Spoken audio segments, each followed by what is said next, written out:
पाहत आहात Loksamiksha news network आणि या आहेत आजच्या सुपरफास्ट न्यूज। या बातमीपत्राचे प्रायोजक आहेत नंदिनी कलेक्शन, फक्त महिलांचे परिपूर्ण दालन, माऊली निवास, कल्याण मंडपमच्या बाजूस, यशोधन नगर, परभणी।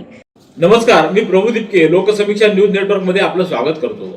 आपण पाहत आहात परभणीचं एकमेव बातमीपत्र Loksamiksha superfast. Red Apple exclusive MIDC परिसर परभणी।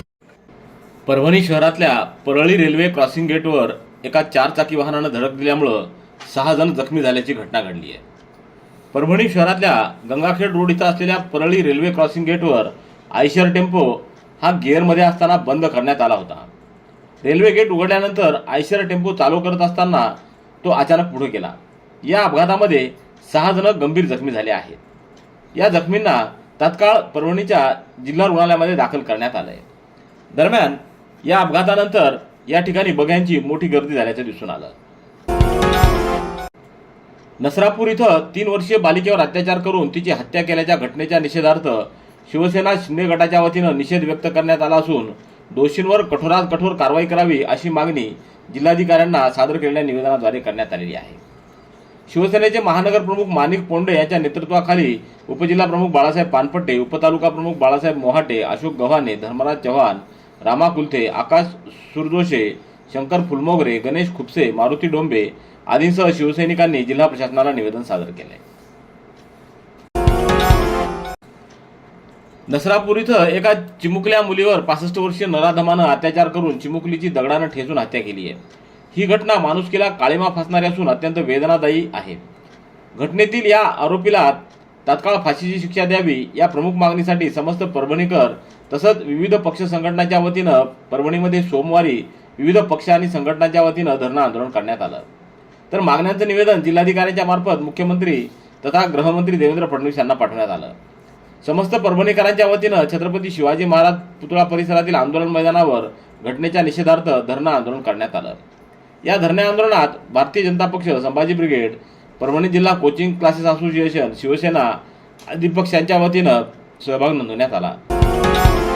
गोदावरी नदीपात्रातून अवैध वाळू उपसा राजूर सुरू असून अवैध वाळू उपसा करणाऱ्या ठेकेदारांना पाठीशी घालणाऱ्या व आर्थिक हितसंबंध जोपासणाऱ्या महातपुरी व खळी येथील तलाठी आणि मंडळाधिकाऱ्यांना तात्काळ निलंबित करण्याच्या मागणीसाठी गंगाखेड तालुक्यातल्या महातपुरी परिसरातील गोदावरी नदीपात्रामध्ये 4 मे रोजी जलसमाधी आंदोलन करण्यात आलं। दुपारी प्रशासनाच्या वतीनं करण्यात आलेल्या पंचनामा व लेखी आश्वासनानंतर हे आंदोलन स्थगित करण्यात आले। तसंच कारवाई न झाल्यास पुन्हा आंदोलन करण्याचा इशारा यावेळी देण्यात आलेला आहे। भारतीय जनता पक्षानं पश्चिम बंगाल आणि आसाम विधानसभा निवडणुकीत मिळवलेल्या विजयाचा परभणी भाजपाच्या वतीनं येथील छत्रपती शिवाजी महाराज चौकामध्ये जल्लोष करण्यात आला। यावेळी भाजप शहराध्यक्ष शिवाजी भरोसे, नगरसेवक डॉक्टर केदार खटिंग, कमलकिशोर अग्रवाल तसंच भारतीय जनता पक्षाचे पदाधिकारी व कार्यकर्ते उपस्थित होते। या निकालानुसार पश्चिम बंगाल, आसाम आणि पुदुचेरीमध्ये भारतीय जनता पक्ष सर्वात मोठा पक्ष म्हणून पुढे आला असून सत्ता स्थापनेचा मार्ग निश्चित झालेला आहे। अरे शामराव, काय रे, गुडघे अजूनही दुखतायत का? होय गणपतराव, आता वय झालंय, गुडघेदुखी वाढतेय। काळजी करू नकोस। आपल्या परभणीत वसमत रोडवर डॉक्टर कामटे यांचे बालाजी आयुर्वेदिक केंद्र आहे। मी सुद्धा तिथेच उपचार घेतले आणि माझे गुडघे कायमस्वरूपी बरे झाले। आजच भेट द्या आणि गुडघेदुखीपासून कायमचा आराम मिळवा। शरीरातील इतरही वेदना आता होतील पूर्णपणे दूर। पिकअप टेम्पो चालकाला वाहन चालवत असताना डुलकी लागल्यानं वाहन पलटी होऊन झालेल्या अपघातामध्ये 1 जण घटनास्थळी ठार झाल्याची तर 1 जण गंभीर जखमी झाल्याची घटना परभणी वसमत रस्त्यावरील आसोला परिसरात रविवारी पहाटे 5:30च्या सुमाराला घडली आहे। पिकअप वाहन क्रमांक MH26 CH 4123 परभणीहून वसमतकडे जात असताना रविवारी पहाटे 5:30 वाजण्याच्या सुमाराला आसोला परिसरात पिकअप चालकाला अचानक डुलकी लागली। त्यामुळे वाहनावरील ताबा सुटून वाहन पलटी होऊन रस्त्याच्या दूर फेकलं गेलं। या अपघातामध्ये वाहन चालक अनिल किनाळकर गंभीर जखमी झाला तर प्रशिक भंडारे आज घटनास्थळी जागीच ठार झालेला आहे। नसरापूर इथं 3 वर्षीय चिमुरडीवरील अत्याचार व हत्येच्या घटनेच्या निषेधार्थ मानवत शहरामध्ये 4 मे रोजी अखिल भारतीय ब्राह्मण महासंघ व सकल हिंदू समाजाच्या वतीनं मूक मोर्चा काढण्यात आला। शहरातील योगानंद महाराज स्थापित दत्त मंदिर येथून मूकमोर्चाला प्रारंभ झाला. भारतीय जनता पार्टीच्या वतीनं आयोजित जिल्हास्तरीय बैठक उत्साहात आणि शिस्तबद्ध वातावरणात सावली विश्रामगृहात पार पडली. या बैठकीत पक्षाच्या आगामी अभियानाचं नियोजन, संघटन बळकटीकरण आणि कार्यपद्धती यावर व्यापक चर्चा करण्यात आली. कार्यकर्त्यांचा मोठा सहभाग आणि सकारात्मक प्रतिसाद ही बैठकीची वैशिष्ट्ये ठरली. बैठकीदरम्यान परभणी जिल्हा प्रभारी प्रवीण घुगे यांनी उपस्थित पदाधिकाऱ्यांना मार्गदर्शन केलं.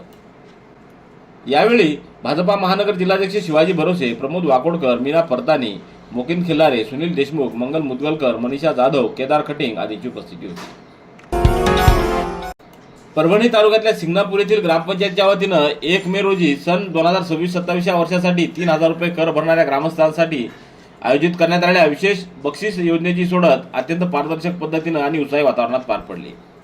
या कार्यक्रमात विविध विजेत्यांना सिलिंग फॅन आणि इन्व्हर्टर आणि महिलांना ग्रामस्थांना ध्वजारोहणाचा मान यासारखी आकर्षक बक्षिसं देऊन गौरवण्यात आलं. नरसापूर येथील 3 वर्षीय चिमुकलीवर बलात्कार करून तिचा खून केल्याच्या प्रकरणातील आरोपी भीमाजी कांबळे याला फाशीची शिक्षा द्यावी अशी मागणी सेलू येथील विविध संघटनांच्या वतीनं महसूल प्रशासनाला सादर केलेल्या निवेदनाद्वारे करण्यात आली आहे. ज्येष्ठ नागरिक सेवा संघ, शांतिदूत परिवार शाखा सेलू व श्यामे सरगम संगीत परिवाराच्या वतीनं सोमवारी उपजिल्हाधिकाऱ्यांच्या मार्फत मुख्यमंत्र्यांना हे निवेदन पाठवण्यात आले. रेड ॲपल एक्सक्लुझिव्ह MIDC परिसर परभणी. याबरोबरचे बातमीपत्र संपलं. पुन्हा भेटूया उद्याच्या सुपरफास्ट बातमीपत्रात. पाहत रहा लोकसमीक्षा. तुम्हाला हे बातमीपत्र कसं वाटलं याबद्दल आपली प्रतिक्रिया नोंदवा. दररोजचे अपडेट्स मिळवण्यासाठी लोकसमीक्षा चॅनलला सबस्क्राईब करा. धन्यवाद.